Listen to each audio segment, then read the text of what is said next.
So, maano pa guys, no? We can say na malaki pa yung potential nitong relationship na to na may salba and maiayos kung i-workout nyo. Ang kailangan nyo i-workout dito guys is yung pagpapatawad at saka yung pagkalimot. Kasi, sabi ko nga, pag hanggang hindi kayo nakakalimot at hindi kayo nagpapatawad, ano lang yan, nakaamba lang yan. Parang bomba, parang granada na anytime pwedeng sumabog. And anytime pwedeng makasira sa relasyon nyo. So, kailangan nyo talagang kalimutan yun, mga kapiksi.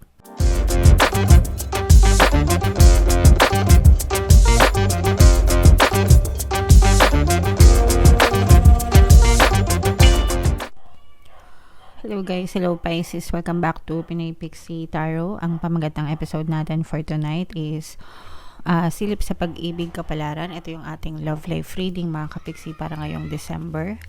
Para sa Pisces, Sun, Moon, Rising Sign, and Venus. Pwede ma-pick up yung energy nyo guys. Pwede ma-pick up yung energy ng person nyo. Pwede magkabaliktad yung roles. If in case hindi kayo naka-resonate dito, try nyong panoorin. Excuse me. Sorry. Try nyong panoorin yung video dun sa zodiac sign ng person nyo guys. Baka nandun yung energy nyo. So, unahin natin to. Tingnan natin yung mga energy surrounding your situation, mga kapiksi. So, eto guys, no, maaaring magkaroon ng shocking news or parang meron kayong madidiscover na very shocking na parang nakakagulat, no, shocking, yeah.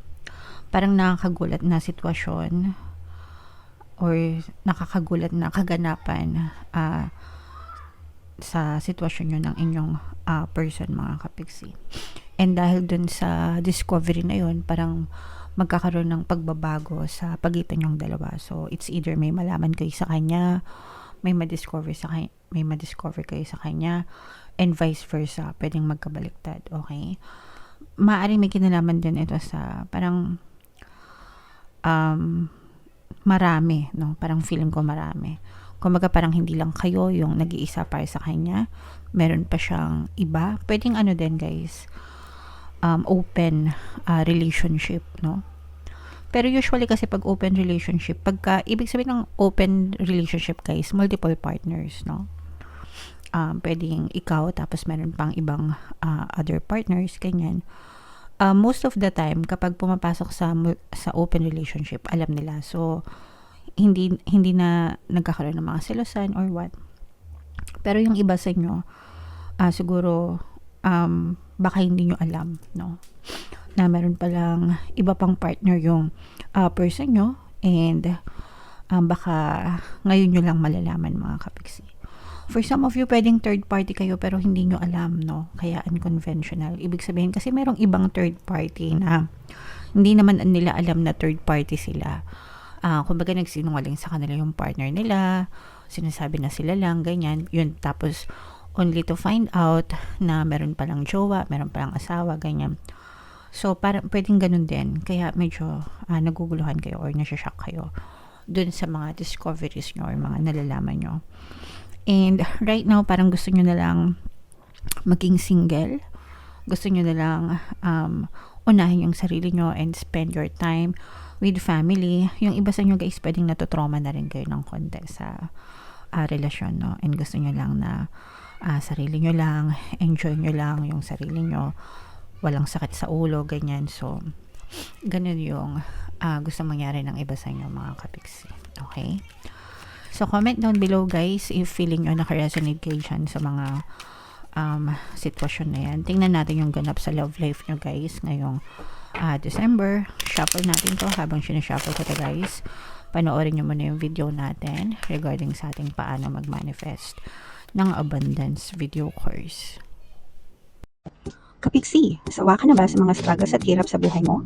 Masipag ka ba at masikap sa buhay ngunit hindi ka pa rin umaasenso? Ilang beses ka na bang nag-attempt mag-negosyo at mag-invest pero palagi ka pa rin nalulugi? Sa pagkakataon na ito ay maaaring may subconscious beliefs ka na nagiging balakid sa iyong pag-unlad at pagyaman. Introducing, paano mag-manifest ng abundance video course. Dito ay matututunan mo ma-overcome ang mga balakid mo para tuluyan ka ng umunlad, umasenso, sumagana, maging matagumpay, successful at maswerte sa iyong kabuhayan, pera, trabaho, negosyo sa lapi at kaperahan ng bonggang-bongga. Dali, mag-send na ng email sa pinoypixie@gmail.com at simulan na ang iyong pagyaman ngayon. Alright. Alright, so sa lahat ng gusto mag-avail ng course guys, meron tayong promo ngayong November guys. Magbibigay tayo ng 500 pesos na discount until November 30, kaya mag-avail na kayo. And meron din tayong bagong course, paano mawala ang third party at magkaroon ng harmonious na relationship para mawala yung kabit ng mga jowa nyo guys. 20% discount until November 30, kaya mag-avail na kayo mga kapiksi. So, Pisces, guys, kayo ay represent ng Queen of Cups sa ating spread. Meron din ditong presence, guys, ng another water sign, Cancer, Pisces, Scorpio. So, for some of you guys, pwedeng water sign din yung person mo or may water element sila. Ito, guys, this is both negative and positive kasi nandito yung love, no? Nandito yung love, yung connection sa isa't isa, mga kapiksi. Ayan, no? Mahal na pa rin yung isa't isa. Mahal niyo pa rin yung person nyo, mahal pa rin kayo ng person nyo, mga kapiksi. And actually, gusto nyo ulit magsimula nitong person nyo. Parang gusto nyong dugtungan, gustong isave, gustong isalba yung relationship, mga kapiksi. Pero parang masyado ng maraming disappointments, no?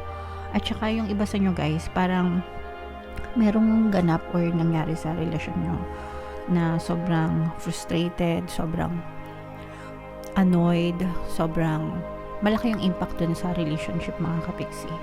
And kahit na nagsisimula ulit kayo, kasi ganun yun minsan guys, pag nagkakalamat na yung relasyon, di ba? Kahit na subukang ibalik yung dati, parang hindi nyo na maibalik yung dating init ng pagmamahalan. Yes, mahal nyo pa yung isa't isa. Yes, gusto nyo ulit magsimula. Yes, gusto nyo pang isave yung relationship.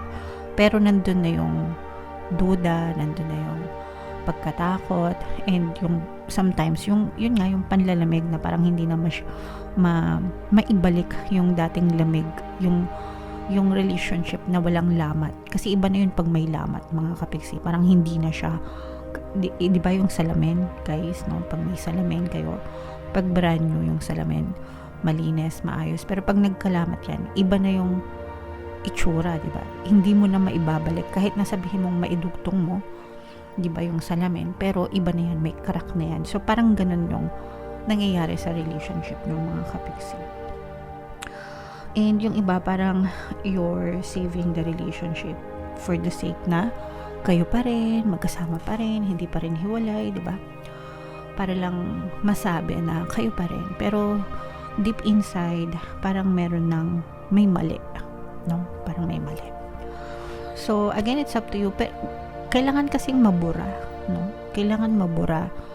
Okay lang naman guys kung gusto nyong ipagpatuloy yung relasyon nyo and ipaglaban, pero kailangan mabura yung ugat, no?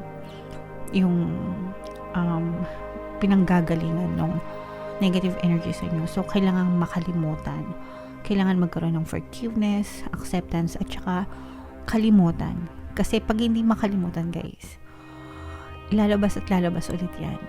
Para siyang anay nasisira sa relasyon mo. Para siyang barel na anytime pwedeng pumutok at sumira sa relasyon mo. Okay? So, ganun mga kapiksi. Kaya, kasi nararamdaman natin yung pagmamahal no? Sa pagitan yung dalawa, nandun pa. Ayan, kailangan talaga ng pagpapatawad dito, mga kapiksi. And kailangan parehas kayo, hindi lang siya. Kasi for some of you, pwedeng may imbalance, no? Kumbaga parang pwedeng ikaw lang yung nag-e-effort or siya lang yung nag-e-effort. Parang may imbalance. And to make this relationship work, dapat parehas kayo, mga kapiksi. Parehas kayo. Ayun, no? Sumasakit yung ulo ng iba sa inyo, kakaisip. Yung iba nag-overthink. Meron na rin times na gusto nyong umalis or lumayo, makilayo, lumayo, or makipaghiwalay dito sa relationship na to. Pero right now, parang ang fino-focus nyo na lang is more on trabaho para makalimutan nyo yung mga negative na nangyari, mga kapiksi. So, maano pa guys, no? We can say na malaki pa yung potential nitong relationship na to na may salba and maiayos kung i-workout nyo. Ang kailangan nyo i-workout dito guys is yung pagpapatawad at saka yung pagkalimot. Kasi sabi ko nga, pag hanggang hindi kayo nakakalimot at hindi kayo nagpapatawad, ano lang yan, nakaamba lang yan. Parang bomba, parang granada na anytime pwedeng sumabog. and anytime pwedeng makasira sa relasyon nyo. So, kailangan nyo talagang kalimutan yun, mga kapiksi. So, this will take a lot of effort. Malaki pa yung potential na maayos yung relasyon nyo, pero it will take a lot of effort sa end nyong dalawa. So, sa end mo, ayusin mo yung pag-iisip mo, diba? Ayusin mo yung perception mo about your person. Start to forgive and forget and work out on love, diba? Yun yung i-focus mo, kapiksi. And syempre, dasal. Isang katutak na dasal. And pwede kayo makinig ng ating mga relationship subliminals, no? Kung ano yung nababagay sa inyo, pakinggan nyo. Gamitin lang sa mabuting intention, mga kapiksi. Tingnan natin yung love message or love advice para sa inyo. Comment down below if naka-resonate kayo dito. I-mind nyo itong mine, maayos na relasyon, mine, malaking potential, mine, mahal na mahal pa rin ng person ko, mine, forgiveness, yan. Ayan, diba? Saktong-sakto yung message, guys, diba? Ilang beses ko sinabi ito, forgive and release. Kailangan talaga yung release, guys. Yung pag-let go, yung pagkalimot, no? You are stronger when you carry love and forgiveness rather than anger. So, ito talaga yung susi, guys, para para madugtungan itong love and relationship nyo sa mga kapiksi natin na gustong isalba yung relasyon nyo. Kung gusto nyo may ayos, guys, ito talaga yung susi. Kung hindi naman, let's say for example, ayaw nyo na ng person nyo, gusto nyo na mag-move on, kailangan nyo pa rin ng forgive and release. Kasi kailangan nyo makawala sa connection na ito. And para hindi na rin siya maulit sa next na relationship nyo. Kasi sometimes, nagtitrigger pa rin yan, naiiwan pa rin yan sa subconscious mind nyo, and yung nangyari sa relationship nyo ngayon, pwedeng mangyari sa next relationship nyo, guys. Okay? So, make sure na you forgive and you release, mga kapiksi. Pag sinabing release, you forget, guys.